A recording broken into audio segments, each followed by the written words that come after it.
One of the biggest thieves of our inner balance is the habit of trying to control what is beyond our reach.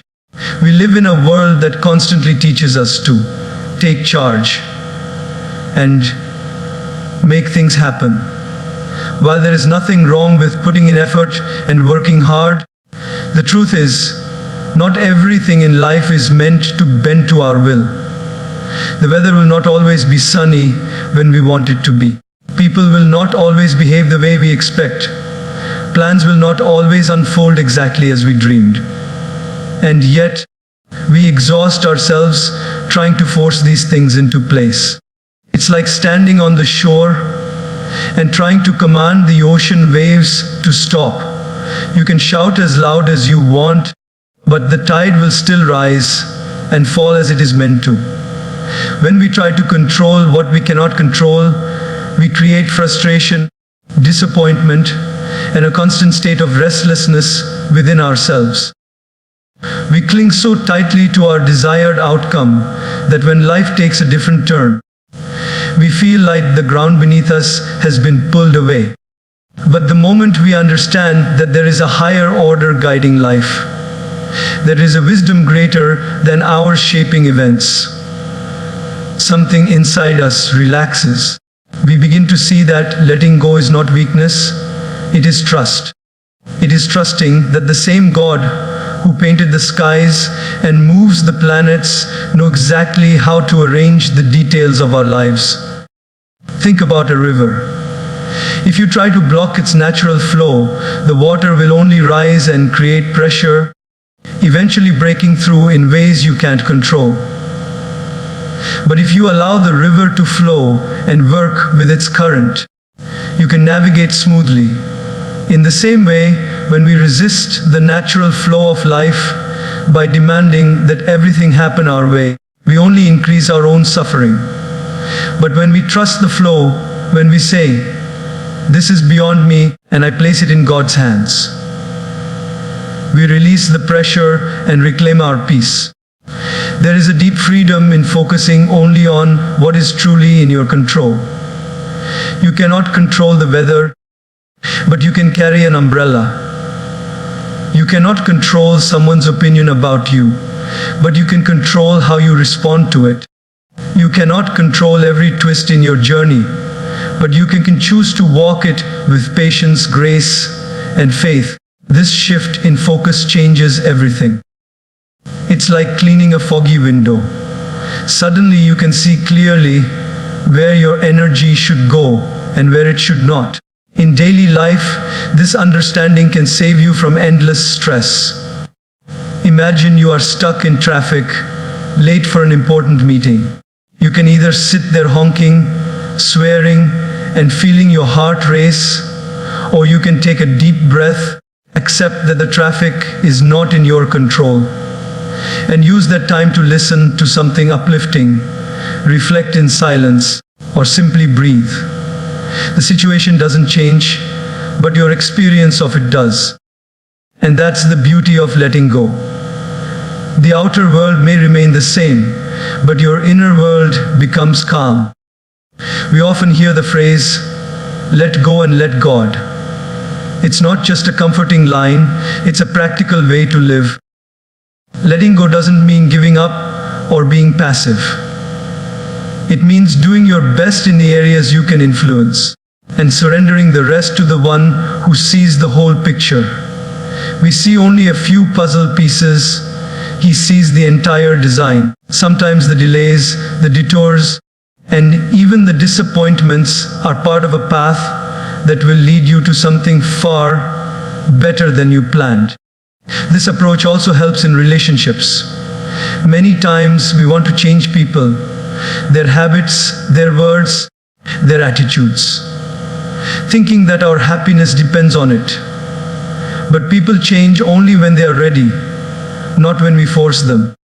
Trying to control someone else's journey is like trying to open a flower before it's ready to bloom. You will only damage it. Instead, focus on being the best version of yourself and let your example inspire them. The most powerful influence you have is not control, but presence. When you detach from what you cannot control, you also discover a new kind of courage.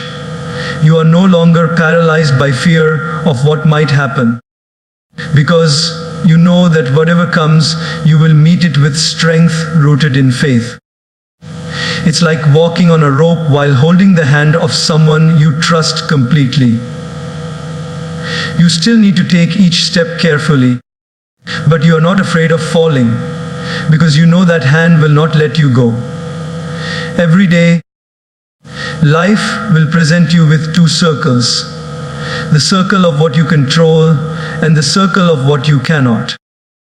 Inner balance comes from living fully inside your circle and leaving the other one in God's care. This doesn't just bring peace, it brings energy. When you stop wasting effort on things you can't change, you have more strength for the things you can. You start to live lighter, freer, and with a heart that is less burdened. So the next time you feel yourself getting frustrated over something, pause and ask, is this in my control? If the answer is yes, act with wisdom and purpose. If the answer is no, release it. Let the river flow. Trust that there is a divine carrying you exactly where you are meant to go. Because the truth is, the more you release what you cannot control, the more unshakable your inner balance becomes. Not by holding on tighter, but by learning to let go with grace. One of the greatest misunderstandings people have is thinking that emotional detachment means being cold, uncaring, or distant. They imagine it as shutting the door to their heart so that nothing can get in. But that is not true detachment. That is emotional numbness, and numbness is not strength, it is an escape. True detachment is something far more powerful and far more beautiful. It is the art of remaining deeply connected, loving, in being chosen and compassionate, while not allowing your peace to be held hostage by the emotions of the moment. Imagine a doctor in an emergency room. Every day they see pain, fear, and sometimes loss. If the doctor breaks down crying with every patient, they won't be able to help anyone. But if they have no heart at all, they won't truly connect with those they serve. So the doctor learns a balance. To care deeply but not to drown in the pain. That balance is detachment with compassion. In our daily lives, this balance is tested constantly. Someone at work might speak to you rudely. A loved one might misunderstand your intentions. A friend might forget something important to you. In those moments, emotional detachment does not mean ignoring them or building a wall. It means feeling the emotion, understanding it, but not letting it control your reaction. You can acknowledge the hurt without becoming the hurt. You can stand in the fire without letting it burn your peace away. Think of a lotus flower. It grows in muddy water, yet its petals remain untouched by the dirt around it. Detachment is like being a lotus, surrounded by life's chaos, yet not letting the chaos stain your inner calm. This doesn't make you indifferent, it makes you more present. When your emotions are not constantly being pulled in every direction, you are able to listen better, speak more clearly, and act more wisely. A common example we can all relate to is parenting. A loving parent does not rush to remove every challenge from a child's path because they know that the child needs to learn resilience. If the parent panics at every scraped knee or tear, the child may grow up fearing every little discomfort. Instead, the parent stays calm, offers support, but allows the child to navigate and grow. That is emotional detachment, being there with full love, but not becoming entangled in every passing emotion. Another example is in conversations that get heated. Without detachment, we immediately react to anger with more anger, to harshness with harshness. But with detachment, we take a mental step back. We see that perhaps the other person's anger has nothing to do with us. Maybe it's their own stress, pain, or fear speaking. Instead of feeding the fire, we can be the water that cools it. This is not weakness, it is strength that comes from self-mastery. Detachment also frees us from unnecessary suffering. Most of our stress does not come from events themselves, but from the stories we attach to them. If someone does not greet us warmly, we might tell ourselves, "They don't like me anymore."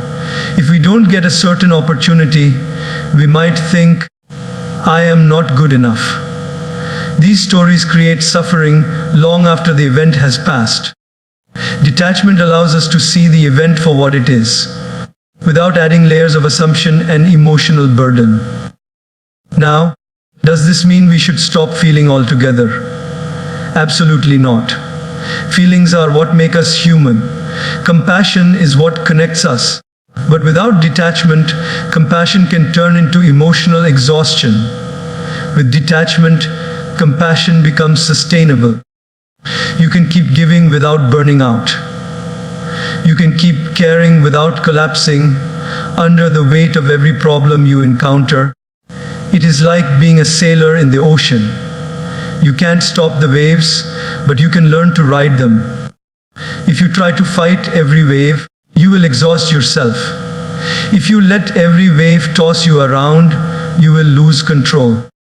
Detachment is steering your boat with skill, letting the waves be what they are, while keeping your course steady.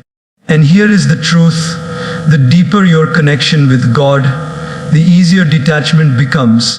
When you know that there is a greater plan unfolding, you stop clinging desperately to every outcome. You love fully, you give your best, but you release the need to control everything. You trust that whatever happens is either a blessing or a lesson, and both are for your growth. So, emotional detachment without losing compassion is not closing your heart. It is protecting your heart so you can keep it open. It is knowing how to hold space for others without losing yourself in their storms. It is choosing to be a calm presence in a noisy world, a grounded soul in a restless society. In the fast pace of life, we often think that strength is about acting quickly, answering immediately, or having a ready reply for every word thrown at us. But true inner strength is not in speed. It is in stillness. It is in that sacred moment between what happens to us and how we choose to respond. That moment, that pause, is where your power lies. And yet it is the most overlooked treasure in daily life. Imagine someone says something hurtful to you in anger. Without a pause, your mind reacts instantly. Words rush to your tongue. Emotions rise like a flood. You fire back, and now the fire between you both grows hotter. Later, when you've calmed down, you might think, I wish I hadn't said that. I could handle it better. That regret comes because in the heat of the moment, you gave control of your peace to the situation. But if you had paused, even for a few seconds, you could have seen the situation differently. You could have chosen your response instead of being dragged by your reaction. A pause is like a bridge over a raging river. Without it, you jump straight into the water and get swept away. With it, you cross safely to the other side. The river is your emotion, the bridge is your pause. It is not about denying the emotion. It is about giving yourself the space to see it clearly before you act. Look at nature. Even the most powerful volcano does not erupt every day. It builds, it waits, and then, only when the time is right, does it release its energy. Similarly, mastering the pause means holding your energy, allowing it to settle, and releasing it in a way that does not destroy but transforms. There is a beautiful lesson in how archers shoot arrows. They do not simply pull the string and release in one motion. They pull back, they hold, they aim, and then they release. That moment of holding is the pause. the time to find clarity and direction. Without it, the arrow would miss its target. In life, our words and actions are arrows. If we release them without pausing to aim, they may land somewhere we never intended, causing harm we never wanted. We can see the power of the pause in everyday life. Picture yourself in heavy traffic. Someone cuts you off suddenly. Your instinct might be to honk aggressively, shout, or feel your blood pressure rise. But if you pause, take a deep breath, remind yourself that maybe they are rushing for a reason you don't know. You save yourself the stress and possibly prevent an accident. That pause is not weakness, it's wisdom. Another daily example is in family disagreements. When a loved one says something in frustration, pausing allows you to hear the behind their words instead of just the words themselves. It gives you the chance to respond with empathy instead of defensiveness.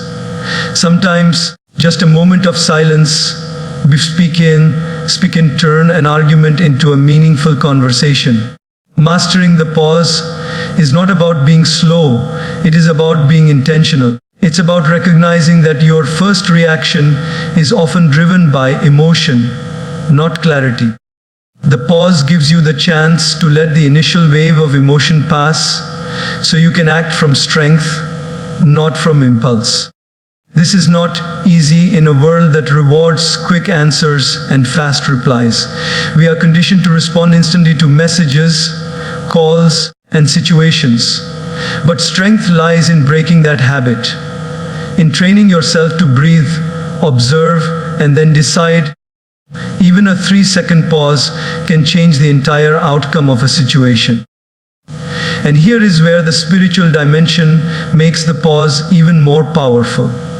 When you take that moment, you can use it to connect with God, silently asking, "What is the right thing to do here? How would you want me to respond?" That brief prayer in your heart can be the difference between a reaction you regret and a response you are proud of. The pause becomes not just a tool of self-control, but a channel for divine guidance. Think of it like this. You are holding a cup of tea and someone bumps into you. Whatever is inside the cup will spill out. Life will bump into you often, through challenges, irritations, and provocations. If you are full of anger, that will spill out. If you are full of peace, that will spill out. The pause gives you time to make sure that what spills out reflects who you truly are, not just what you're feeling in that second. And with practice, the pause becomes a natural part of you. You chosen. You begin to notice that you are no longer reacting to every little thing. You start to feel a quiet confidence, knowing that nothing can easily pull you away from your center. People around you begin to notice it too. They see that you are not easily provoked, and they start to trust your words because they come from thoughtfulness, not impulse. The pause is not just for big arguments or stressful moments. It's for every part of life. In pausing before saying yes to a commitment, before sending a message, before making a decision, gives you the space to align your actions with your values. It helps you live intentionally instead of reacting automatically. In life, situations are like the weather. They change without warning. One day the sun is shining, the air is calm, and everything feels perfect. The next day the clouds gather, the wind howls, and rain pours without mercy. If your mood and actions are determined only by the weather of your life, you will find yourself constantly shifting. Happy one moment, frustrated the next, kind in the morning, harsh by the evening. True strength.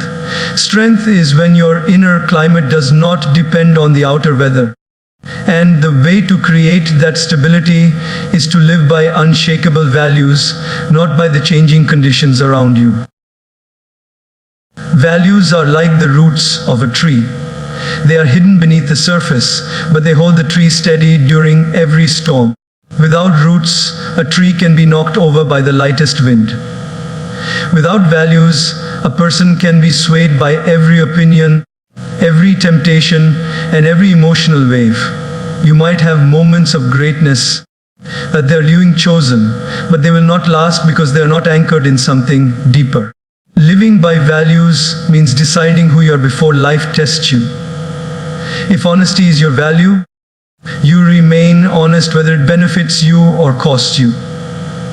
If kindness is your value, you remain kind even when others are rude.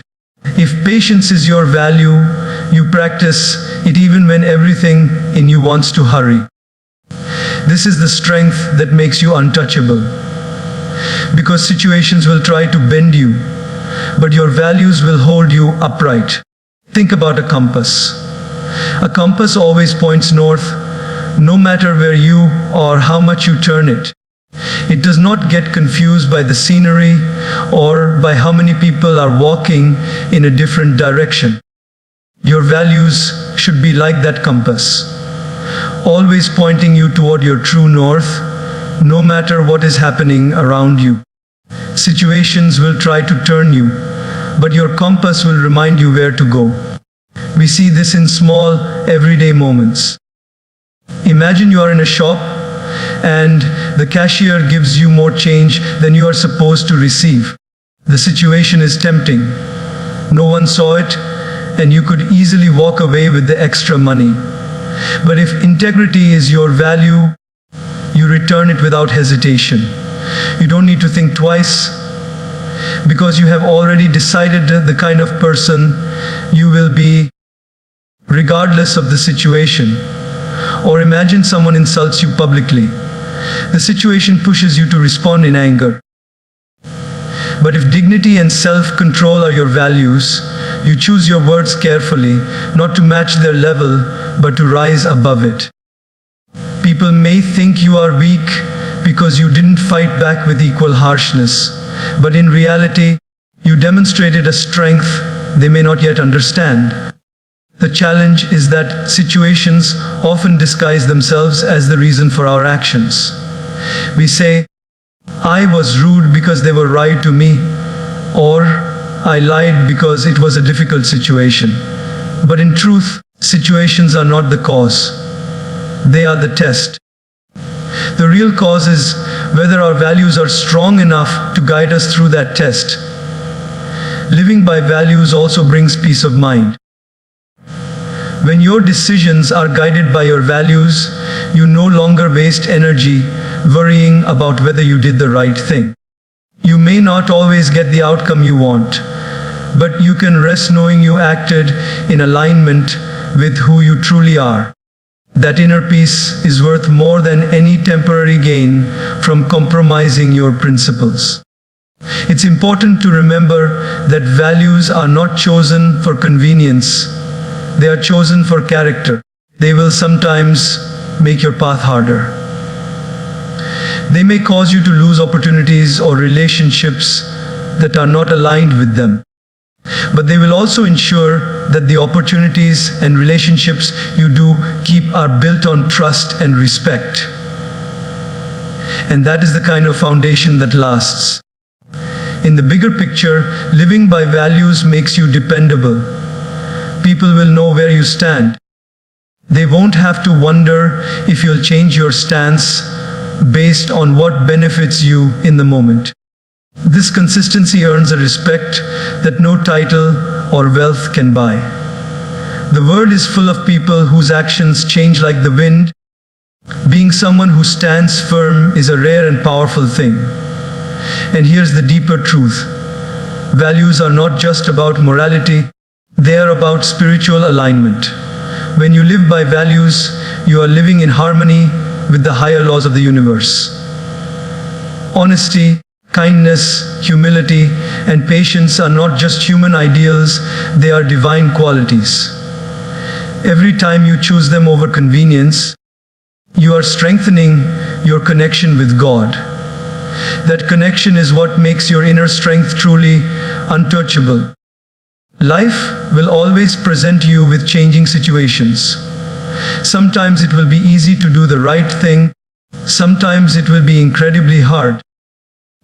But if you decide in advance what your values are and commit to them fully, the changing situations will no longer dictate your character. You will walk through the storms, through the sunshine, through the uncertainty, with the same steady heart. And people will notice. They may not always agree with you, but they will respect you. In today's world, we often admire physical strength. We see athletes lifting heavy weights, running at incredible speeds, or performing feats that seem almost superhuman. We clap, we cheer, and we say, "That's strength!" And yes, it is. But it's only one kind of strength. What about the strength to control your temper when someone provokes you? The strength to stay hopeful when everything seems to be falling apart. The strength to keep going after multiple failures. That strength is not built in the gym. It's built in the mind. A strong body can carry heavy loads for a while, but a strong